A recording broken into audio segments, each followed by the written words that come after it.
Você está acompanhando aqui no Roda Viva hoje uma entrevista com a nossa convidada, que é a psiquiatra Ana Beatriz Barbosa, especializada em medicina do comportamento.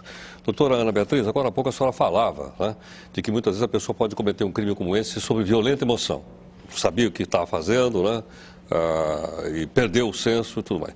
Isso seria o que o Daniel Goleman chama de um sequestro límbico.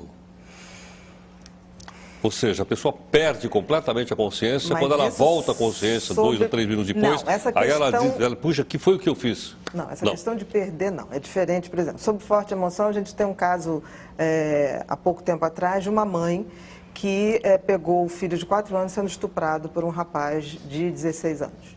E quando esse rapaz chegou, a mãe foi na polícia, ele olhou para a cara dessa mãe e falou, não vai me acontecer nada, porque eu sou de menor. Né, o termo que ele usou. E essa mãe pegou uma faca e matou esse rapaz. Isso é uma questão que a gente pode dizer sob forte emoção. Né? Naquele momento, existe uma ligação afetiva dessa mãe com esse filho, um filho de 4 anos, que a mãe pega essa cena. Aí sim a gente pode falar sobre forte emoção. Mas sobre forte emoção, a pessoa ter uma posse em cima da outra e ser abandonada. Agora, o sequestro límbico não é uma forma, então, de psicopatia também? Uma vez que a pessoa disse que eu não sabia o que estava fazendo, eu perdi completamente a consciência. Não, aliás, o Goleman, no livro dele, a senhora conhece, né? Ele cita o caso de uma pessoa que foi condenada a não sei quantos anos e simplesmente não sabia o que aconteceu. Sim, isso é muito, muito, muito raro. Existe um único caso que a gente chama epilepsia do lobo temporal, que a pessoa pode, por um momento, ter um ataque de fúria e está desconectado da sua consciência. Mas isso é muito raro e o exame é capaz de mostrar. Porque é comum a gente ver nas reportagens policiais a pessoa dizendo, olha, não sabia o que estava fazendo. É uma maneira de arrumar uma explicação. É uma desculpa, né? Exatamente. É uma desculpa. Todo psicopata é muito bom em achar desculpas, né? Doutora, muitos telespectadores querem saber como reconhecer um psicopata. Inclusive, a gente tem o caso aqui do Ricardo Tavares. Ele diz que teve um relacionamento com uma pessoa e, na realidade, ficou transtornado depois do fim desse relacionamento porque ele considerava essa ex-namorada uma sociopata. Como reconhecer essas pessoas? Não é fácil, tá? Porque, por exemplo, reconhecer o psicopata clássico e o serial killer é muito fácil, porque ele tende a se repetir. É aquela coisa, todo psicopata tende a se repetir. Ele tende a fazer o crime da mesma maneira. É muito comum a gente ver esses estelionatários que fazem um tipo de golpe numa praça, aí eles esgotam a praça, vão para outra. Ainda bem que eles têm essa burrice de se repetir, que é aí que a gente pega eles. E quanto mais eles vão fazendo, mais autoconfiança eles ganham e vão ficando menos cuidadosos, se sentindo cada vez mais poderosos acima do bem e do mal.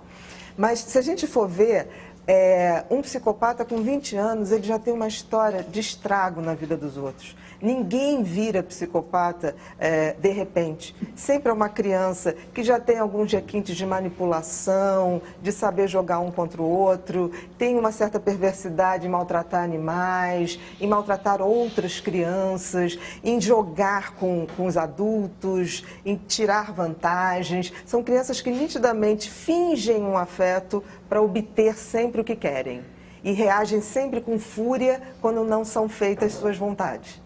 Né? Quando vai crescendo, por exemplo, no ambiente de trabalho, cuidado com as pessoas que parecem à primeira vista a melhor pessoa do mundo, que é aquela pessoa simpática, que fala tudo o que você quer ouvir, e de repente a sua melhor amiga de infância, o seu melhor amigo de infância é o homem da sua vida, é a mulher da sua vida para um homem. Os psicopatas são muito inteligentes na questão de prever o que o outro pensa e o que o outro quer. E foi exatamente assim que o maníaco do parque seduzia as meninas. Então, essa coisa racional deles é muito, muito precisa. Um psicopata reconhece outro? Com certeza. Ele não tem problema cognitivo nenhum. Ele não sente nada pelo outro. É diferente. Existe uma tipologia do psicopata? Não. Porque o cinema explora muito, né? O cinema, muitas vezes, quando pega um psicopata, desenha uma pessoa e tal. Não, na realidade, o psicopata, ele pode ser de qualquer classe social, de qualquer credo, de qualquer religião, não existe. O que a gente vê é o seguinte, eles estão sempre buscando poder, status e diversão. Doutora, Ana, todas essas colocações que a senhora está dizendo aqui, por exemplo, ele pode ser um colega de trabalho, ele pode ser um namorado, um amigo, alguém que se passa por um amigo. Se passa por... Ele entraria aí numa psicopatia mais leve, porque não seria o serial killer.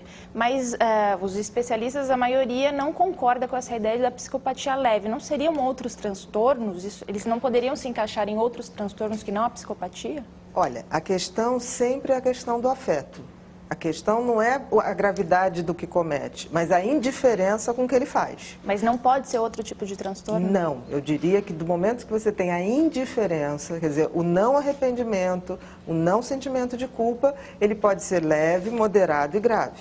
Por exemplo, o leve, um estelionatário que aplica golpes, hoje muito comum dessas coisas de roubar a pensão dos velhinhos ou fazer empréstimo em cima da pensão dos velhinhos, eles não estão ligando se no final do mês aquele senhor de idade vai depender daquilo para comer ou para pagar o seu plano de saúde. Isso aí não está em cogitação. E todo psicopata, seja ele leve ou grave, ele se vangloria do seu feito. A lógica do psicopata é muito diferente da nossa. A lógica do psicopata ele se acha esperto. Nós é que somos, nós estamos pedindo para sermos tapeados.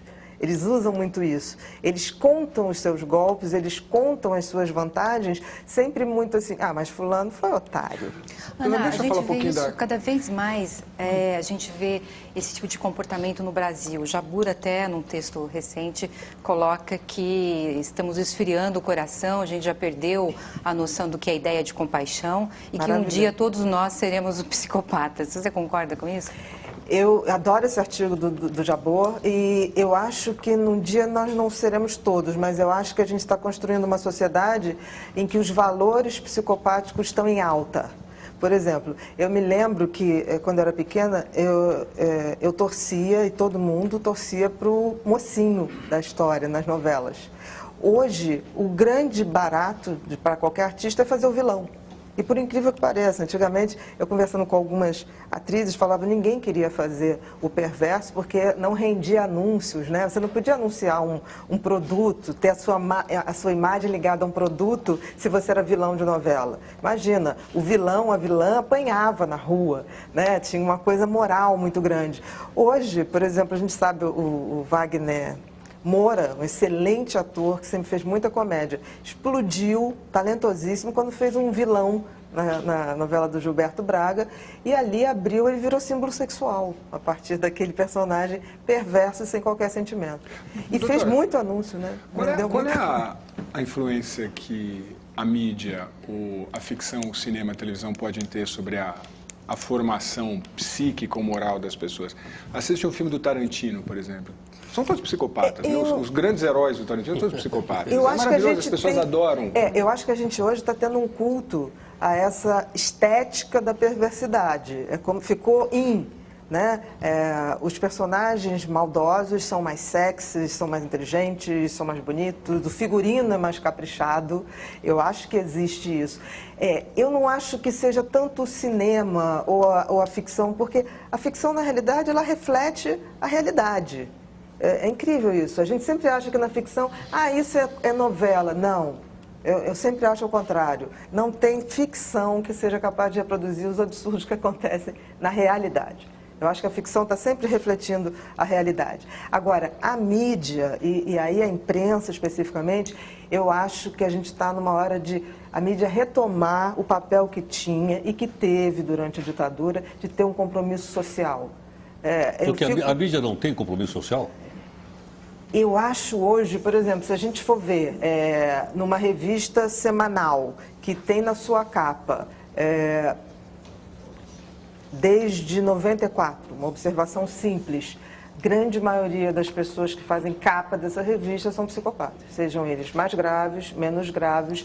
Eu acho que há um estímulo, há uma glamorização.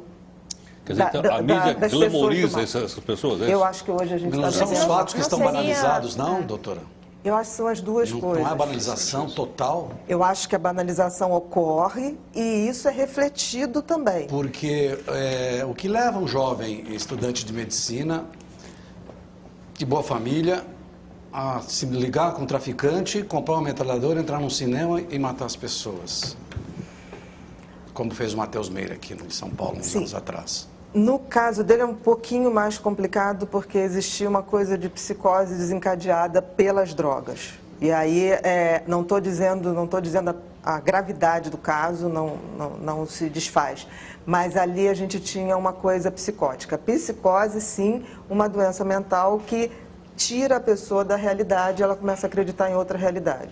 E pessoas com uma predisposição à esquizofrenia ou a doença mental grave, ao usarem droga, podem ter desencadeado essas doenças. A droga, inclusive, tem uma influência muito grande. Hoje, então, inclusive, no país... O crack é um desencadeador de doença mental grave, com delírio, com alucinações, com visões, e dorme. E aí, nessa hora, a gente tem que ter muito cuidado para ver... onde a droga desencadeou, a genética, se há uma estrutura psicótica ou não. Eu não poderia afirmar necessariamente se trata de um psicopata. Agora, onde entra a mídia, é isso? Voltando para a mídia, já que a senhora tocou nessa questão, acho que é a questão que mexe com todos nós aqui, a senhora disse que glamoriza. Mas, do outro lado, a gente tem também alguns programas, especialmente televisão de final de tarde, né, que são programas quase que... de educação, em que se fala do bandido, xinga o bandido, ameaça o bandido, diz que aquilo deve ser feito, etc, etc, etc. Então, uma coisa não compensa a outra? Não, eu acho que informar é fundamental. Eu falo na glamorização. Eu acho que colocar o caso, botar repercussão, até para mobilizar a população, é fundamental. Mas eu acho que hoje, por exemplo, a imprensa tem que também ter uma coisa que fazer a parte histórica. A senhora acha que a mídia glamorizou a Suzane von Richthofen? Totalmente. Que glamorizou? Agora, doutora... Casos mais recentes. Totalmente. Casos mais recentes. A última vez em que houve uma matéria, estava se cogitando se ela ia sair ou não. Ela foi transferida hoje para um centro de ressocialização, mas ela não obteve o regime semiaberto. Sim, mas estava sendo discutido isso, porque ela tem ótimo comportamento, é claro. Mas, desculpa, qual é a glamorização que houve no caso? De ser uma menina, por que ela faria isso? Uma menina tão bonita, universitária, culta, com os pais tão educados, é impossível. Quem fez a cabeça dela foram aqueles rapazes e não ela. Agora, a gente sabe que ela premeditou, foi ela que orquestrou aquilo tudo. Na realidade, aqueles dois meninos foram dois soldados. Mas a mídia, mostrar que uma pessoa está se recuperando, que a pessoa cumpriu o que tinha que cumprir, está tendo um regime de progressão de pena. Onde é que está a glamorização disso?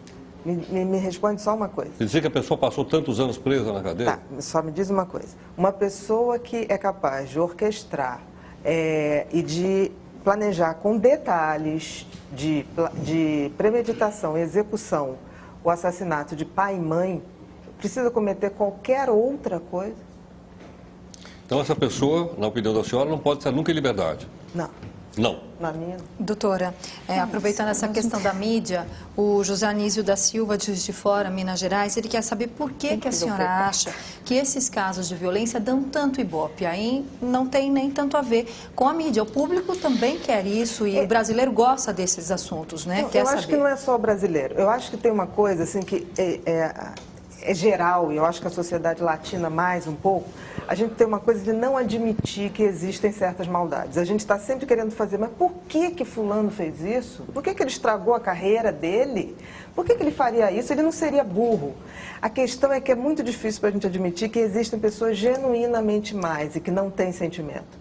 Porque a gente vem de uma educação, a gente vem de uma religião, de uma cultura religiosa que prega que as pessoas nascem boas e a sociedade distorce. O que a gente sabe hoje é que as pessoas nascem, umas mais, outras menos, mas a educação, a sociedade é capaz de modular, mas não de criar uma perversidade. A perversidade, ela vem genuinamente ali, desde muito cedo. Esse interesse, então, vem do fato das pessoas não acreditarem que isso existe. Eu acho que sim, e aí as pessoas estão sempre justificando assim, ele não faria isso, ele não seria burro de acabar com a carreira.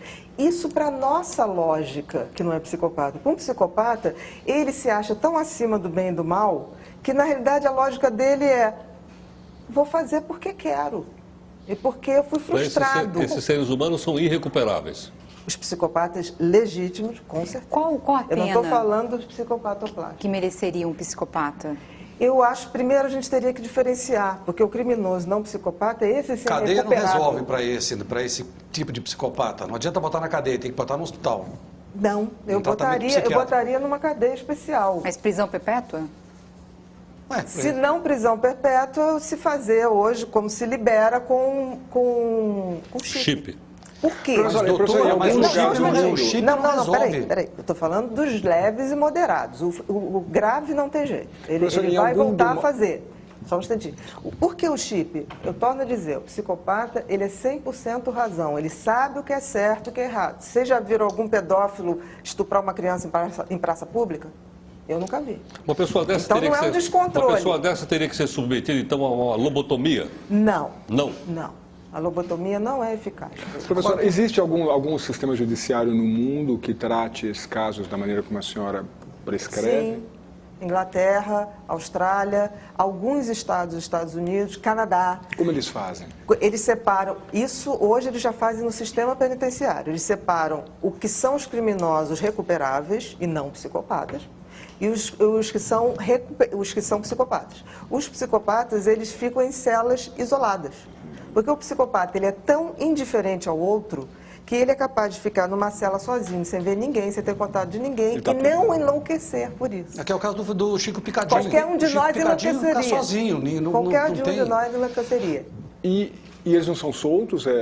Vivem sob prisão perpétua? Não, dependendo do tipo de crime, porque o julgamento é feito em cima não da idade, mas sim do tipo de crime. Por exemplo, para eles matar pai e mãe, com esse requinte de planejamento, de frieza, e por um motivo torpe, né?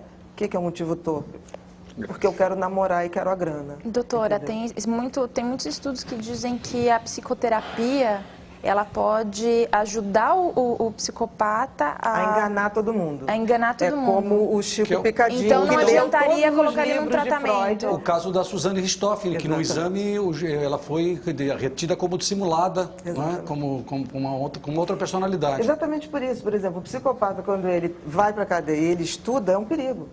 Porque ele começa a desenvolver um discurso. O Chico Picadinho tem um discurso fantástico, que ele matou aquelas mulheres e esquartejou para desfazer a mãe que estava introvertido nele, que não cuidou dele. E a gente sabe que ele mataria de qualquer maneira. Falou do chip, uma coisa que do chip, nós tivemos o caso daquele matador de Louisiana. Agora, sim. Então, foi condenado, ficou 4 anos. O que adiantaria se ele tivesse um chip? Ele ia continuar matando do mesmo jeito? Não, pelo seguinte, porque no caso de um serial killer, esse eu não estou nem colocando sobre questionamento. Não Esse pode, é não prisão pode. perpétua, bota na cadeia e E esquece. separado, não mistura com o outro, porque ele vai acabar fazendo com que o outro vire um soldadinho manipulado por ele, com certeza. Né? Ele vai treinar aquele cara ali para fazer à vontade, porque ele sabe manipular muito bem. O que eu estou falando é que, se ele souber, torno a dizer, eu nunca vi um pedófilo estuprar uma criança em praça pública. Ele planeja aquilo meses, ele vai seduzindo, ele vai premeditando.